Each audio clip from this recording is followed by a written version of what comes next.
हम तो 5 लाख से ऊपर डाउनलोड हो गए, तेरा डाउनलोड ही नहीं हुआ अभी। सर पृथ्वीराज की कास्ट क्या थी? पृथ्वीराज अजमेर वाले। चलो पृथ्वीराज चौहान की कास्ट बताओ। इतिहास के व्याख्याता है, आप ही नहीं बताएंगे तो कौन बताएगा। बात आपकी जायज है, लेकिन ये एक विवादित विषय बन गया अब, इसलिए मैं नहीं बोलना चाहता।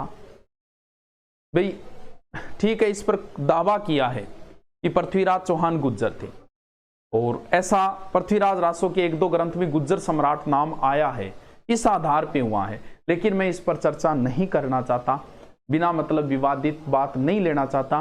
कुछ भी बोलना पड़े फिर बात विवादित आती है, पक्ष विपक्ष, फिर बिना मतलब पृथ्वीराज रासो पढ़ना पड़ेगा लाके। तो इससे अच्छा है कि मैं इस पर चर्चा ही न करूं।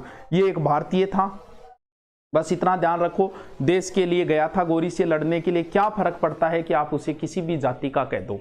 एक बार एक राइटर थी, उसने लिख दिया था कि महाराणा प्रताप भील थे, लोग गए और उस पर ऑब्जेक्शन उठा, तो क्या फर्क पड़ता है, सबके इस देश के पुत्र थे, हर कोई महान राजाओं से अपना संबंध जोड़ना चाहता है, तो क्या फर्क पड़ता है इससे। भाई ये मान लो कि वो भारतीय थे, देश के लिए लड़े थे, और उस समय जितने भी लोग हैं उन सब के वो पुत्र के हिसाब से लड़े थे, बस कोई फर्क नहीं पड़ता क्या कहें किस जाति से। मैं कह देता हूं चारण थे, बस कोई फर्क नहीं पड़ता ऐसे की जाति, यार किसी जाति से हो, वो देश के लिए लड़े थे, बस ठीक है, इतना ही काफी है।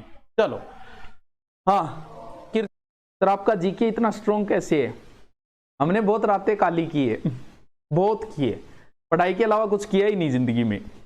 लग रहा है आपको, आप कई बार क्लास में मजाक करते हैं, उसके आधार पे निर्णय ले लेते हैं कई बार कि क्या किया है। वो लाइफ नहीं है जो क्लास की लाइफ है, एक अलग लाइफ है, और सब चीज़ों में अच्छी पकड़ बनाई, और इसी का परिणाम है कि मैंने अकेले ने 300 वीडियो डाल दी यूट्यूब पे, ज्योग्राफी डाल दी, पॉलिटिकल डाल दी, हिंदी डाल दी,